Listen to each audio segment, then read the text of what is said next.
The woman accused of killing her wife, a CAL FIRE captain, finally faced a judge after weeks on the run. The new details just released in court. And two of the nation's largest public broadcasters face tough questions on Capitol Hill. We'll have more on how federal funding could impact KPBS. Plus, sea lions are turning up sick along our coastline again, how the San Diego rescue team is stepping in to help.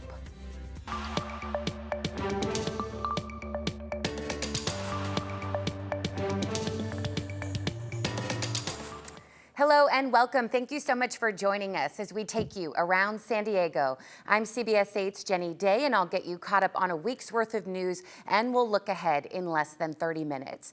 So the woman accused of killing her wife, a CAL FIRE captain, faced a judge this week. Prosecutors say she had been in Mexico up until her arrest. CBS 8's Steve Price was there in the courtroom for her arraignment.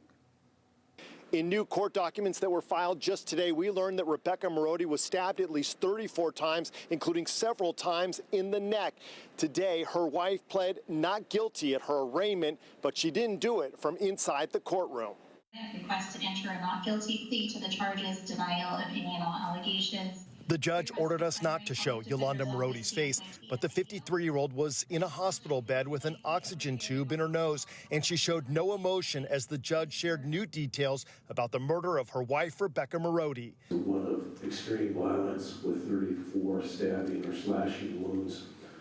Also, portions of this event were captured on video, seeing the victim running from the defendant, begging her to call 911.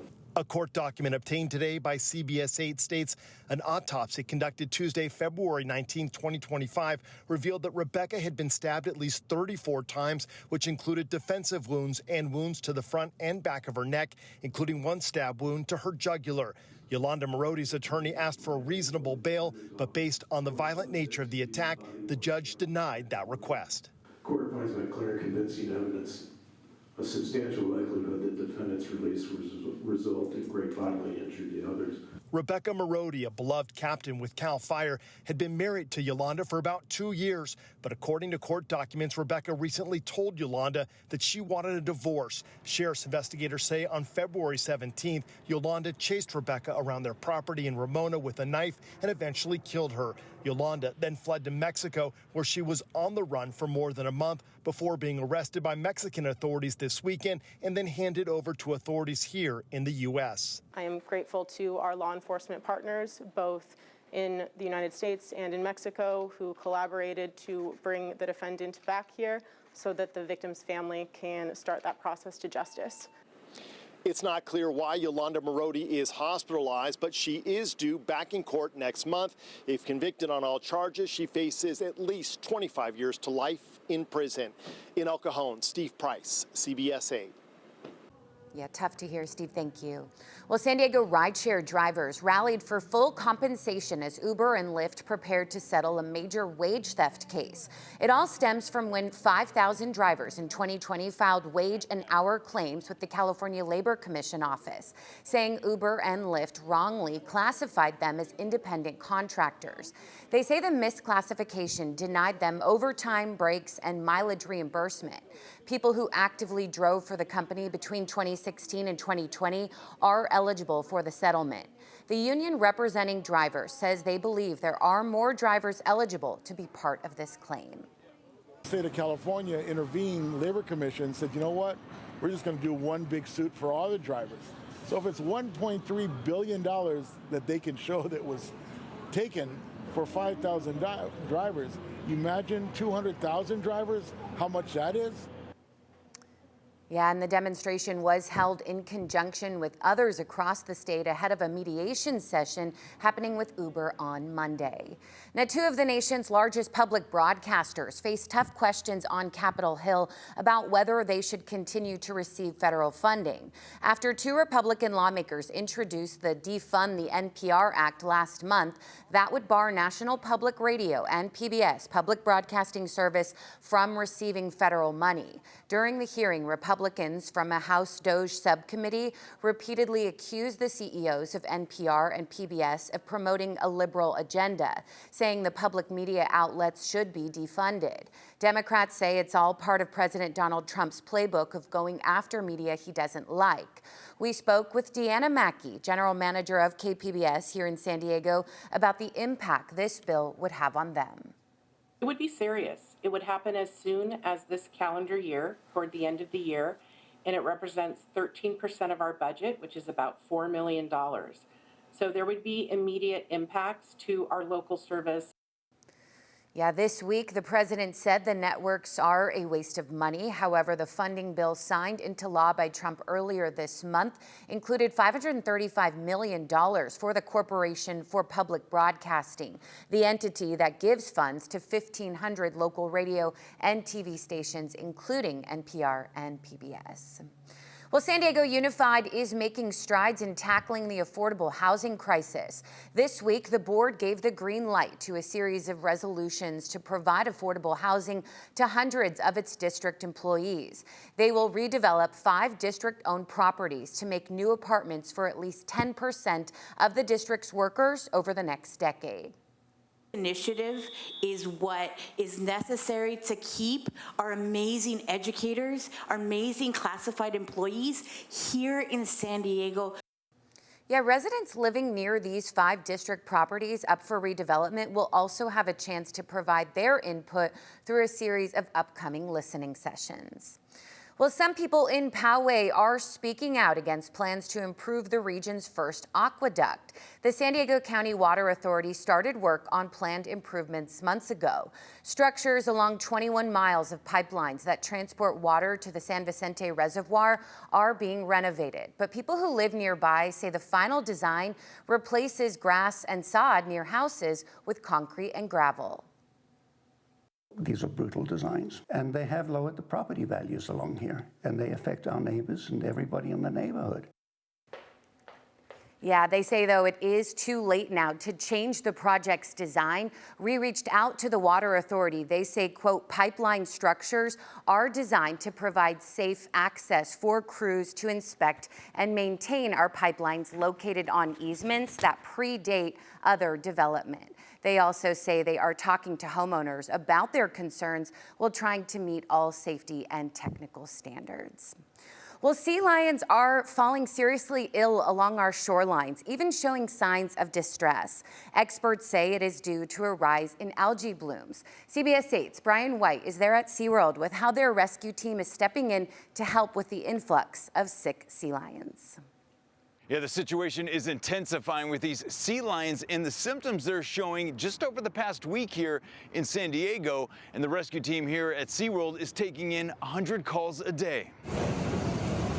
We're getting these animals all over the coastline from Imperial Beach all the way up to San Onofre. This sea lion was brought in by the rescue team today. It's one of 20 brought in over the past week, suffering from ingestion of domoic acid, and a few of them have died. It's a neurotoxin that they ingest from a type of algae. So there's an algae bloom happening out there in the water. The fish are eating that algae, and then the sea lions are eating the fish. SeaWorld Rescue Team Supervisor Nick Dinezzo says as that toxin builds up in their system, it causes disorientation and even seizures. The majority they've brought in are pregnant females because right now they're eating the most. They look like they're in very good body condition, but their behavior's off. We're seeing a lot of disoriented behavior, head weaving, and then seizures, foaming at the mouth. Lifeguards received several reports today of dead sea lions. This one here was called in from Encinitas, just south of Beacons Beach, though the cause of death is not yet officially known. As it builds up, it does begin to cause permanent brain damage. And so if we catch those cases early enough, we can flush it out of their system and their brains are able to recover. The SeaWorld vet team has a 2-week treatment plan for these cases where they flush them out with fluids and give them anti-seizure medications. Some won't make it, but those that do could be released back to the ocean in about a month's time. We'll make sure that they're eating readily, they're swimming, they're showing all the normal behaviors, and then once we see all those clear indicators, we'll return them out into the wild. Nick says the bloom is from a natural algae that occurs fairly regularly up and down the California coast, usually in spring and summertime, but it can be hard to predict. Brian White, CBS 8. Wishing them well, Brian, thank you. Coming up, the San Diego Zoo Safari Park is once again offering a rare glimpse into a world of butterflies. We'll have more on what you can expect when you visit. Welcome back. It is indeed time for many of you parents to start planning your kids' summer break. And like everything else these days, the cost of camp has gone up. CBS 8's Shannon Handy, a great mom, is working for you and shares some tips that could help you save. For some families, the cost of summer camp is the equivalent of paying rent. And while that is a tough pill to swallow, there are ways to save. Way too expensive. Parents checking out summer camps right now are experiencing sticker shock, realizing how much pricier they are compared to last year. I was super surprised. I was not expecting that at all. I have a 10, 7, and she's 3. So for family of 5, with that price, we can afford it. Though prices vary depending on type and location, according to the most recent data available from the American Camp Association, or ACA, the average cost of camp is $87 a day. That's $435 per week, or more than $1,700 a month per child. What I can tell you anecdotally that we're hearing from the field is, of course, costs are going up again, for the same reasons are going up for everybody else. Henry DeHart is the interim president and CEO of ACA, a nonprofit that oversees the quality of camp programs. He says those reasons include increased wages, food prices, and insurance. Property insurance is significantly challenged with wildfires in the west and hurricanes in the east. Liability insurance is going up. If you think about food costs or the cost of construction, all of that folds into higher prices for camp.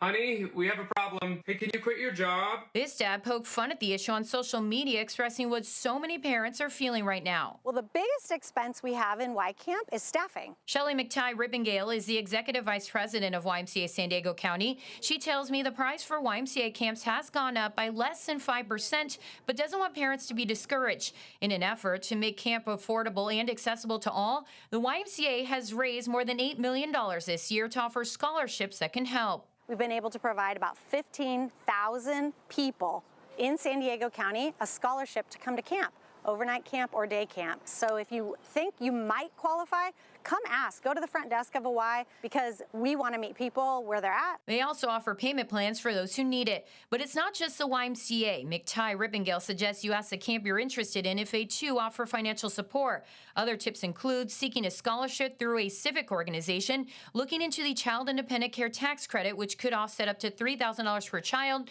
and if possible, consider sending your child to camp for half days or a portion of the summer. Cost aside, camps are more popular post-COVID, with some already full. So make sure you sign up as soon as possible and join waiting lists, since openings can often pop up. Working for you, Shannon Handy, CBS 8. Yeah, good for your kid and good for you to have that time, so I hope you can make it work.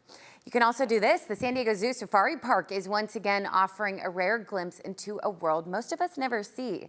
CBS 8's Abby Black takes us inside the butterfly jungle, where these vital pollinators tell a story of survival, beauty, and unexpected connections. Surrounded by a living kaleidoscope where hundreds of butterflies are transforming this space into a magical world of wonder. Here at the San Diego Safari Park's Butterfly Jungle, the exhibit opens this weekend, where every wing tells nature's story about its delicate and powerful survivors. Blue morpho butterflies flutter past, their iridescent wings catching the light, transforming the space into an ethereal landscape. It's gorgeous, isn't it? Looking up and you see dozens of species take flight. And right now is the season, butterfly season. But you'll also want to look down to make sure you don't step on any basking in the sun. Trying to soak up all the sun he can, so he folds those wings out.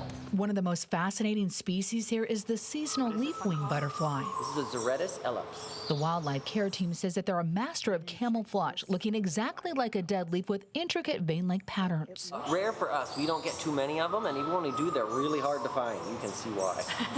Each spring, this immersive experience opens, offering a glimpse into a world where butterflies reign. There's a plethora, so many different species from Central South America, also in Mexico and North America, including the United States. Marco Nguyen is the wildlife ambassador for San Diego Zoo Wildlife Alliance. He emphasizes the butterfly populations are declining worldwide and play a crucial role in the food web. A certain grizzly in the region of North America will eat over 30,000 moths actually to survive for the years. You can feel the joy this experience brings. It's a connection, a moment of pure wonder that I got to take in. This is so awesome. The connectivity of us as mammals connected to this vibrancy of life here, as we're even talking now, a butterfly just landed on your head. And these are the experiences that we're offering. For just $18 above park admission, you can reserve a 20-minute session in a living ecosystem, offer nectar, capture memories, and spread your butterfly knowledge on preserving these vital pollinators. Our western monarch butterfly really needs our support, and you can do that, of course, by putting out more nectar-enriching plants in your gardens. The butterfly jungle is open from March 29th to April 20th, a limited time to experience this magic. Every day is something unique at the safari park. Every day is a memory. At the San Diego Safari Park in Escondido, Abby Black, CBS 8.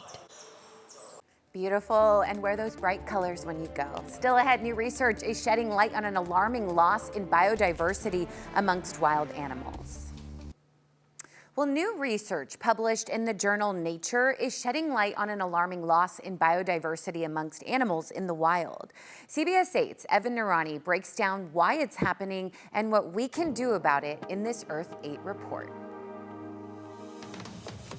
It's the first comprehensive global analysis of genetic diversity, and it's not showing good news. Researchers found that biodiversity in 2/3 of animals and plants around the globe was declining. Well, we know that genetic diversity is what enables populations and species to adapt to future changes in their environment. So whether that may be a new disease coming through or a heat wave or some other kind of change in the environment. And if a population has lost its genetic diversity, then it's lost that capacity to adapt and it's lost that resilience. Researchers examined data from the fur and stool of 628 species between 1985 and 2019 and found that the decline in diversity could affect an animal's ability to adapt to future environmental changes and points to a stronger chance of extinction. A lot of the causes of a loss of genetic diversity and a lot of causes of loss of species resilience are many of the same things that you would be familiar with that are causing a loss of biodiversity in general. So it is a loss of habitat as a result of human activities, changing habitat and changing landscapes. Things like increasing natural disasters like the major bushfires that we've seen in Australia in recent years, new diseases emerging, and so on. Off you go, little fellow. Higher genetic diversity, on the other hand, means there's a greater chance that a species will endure, according to Dr. Sylvia Perez-Espona, a co-author of the study in Nature. When you lose genetic diversity, you lose this potential. And we don't know, sometimes this loss of diversity obviously sometimes can be at random because some individuals will die and they won't be able to pass these favorable genes. But if you have enough genetic diversity, there's more potential for the populations to be able to adapt to the changes. So while there's cause for concern, the study also shows that conservation efforts are working. Those efforts help to connect isolated populations and can even help maintain or even restore genetic diversity. They were able to establish populations on islands and on a fenced reserve, and in doing that helped to increase the population size. And by using their genetic data, they were able to maintain genetic diversity as well. Evan Narani, CBS 8. Always appreciate you, Evan. Thank you. And that will do it for us. Thank you for your time as well. For CBS 8, I'm Jenny Day. Take such good care.